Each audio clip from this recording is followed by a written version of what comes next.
Урматтуу калайык. Урматтуу туугандар. Мага көптөгөн маалыматтар, суроолор келип атат да.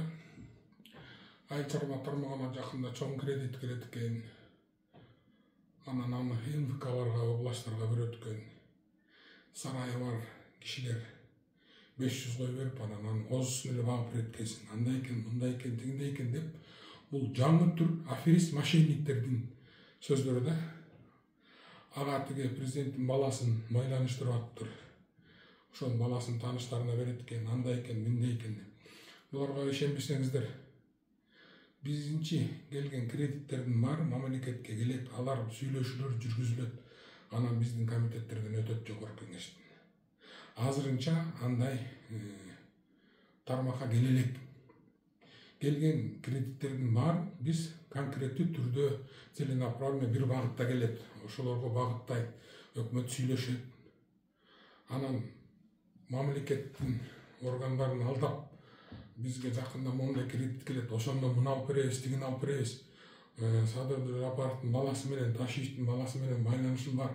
Мен мындаймын, мен тигиндеймин дегендерге ишенбеңиздер. Алар калп. Анын баары ошо кишинин балдардын атын колдонуп, мамлекеттик органдардын, жогорку кеңештин, өкмөттүн атын колдонуп, баарын ошол аферист кылып өзүнүн акча чогулткусу келгендер. Ошон үчүн мен сиздерден суранам, урматтуу калайык. Мындайларга ишенбесеңиздер, айыл өкмөт бар, район бар. Жок дегенде биздин Facebook баракчаларыбыз бар. Бизге кайрылып турсаңыздар, биз силерге жолун көргөзүп беребиз. Мындайларга такыр ишенбегиле, мен тибием, тигин тибием, аны бат эле кыла коем деп.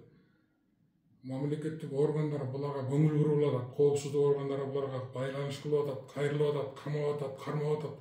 Дагы эле болбогон бир желме кыздар экен.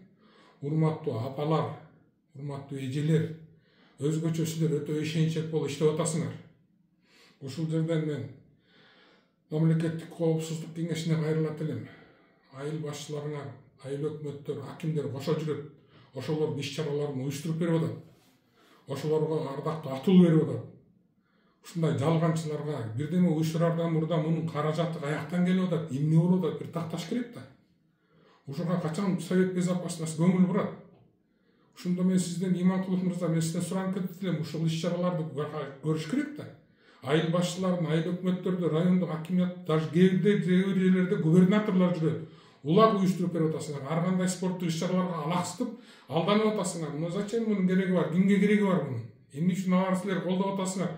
Ардактуу атыл, ар кандай атылдарды берип атасыңар. Булар токтотуш керек да, элди алдаганды. Карагылачы канча алдамчылыктар болуп кетти. Бул мамлекетти түптө оңдоп келатканда мындайлар шылуундар боло берет. Ошон үчүн булар менен аеосуз күрөшүшүбүз керек. Ишенбеңиздер. Рахмат.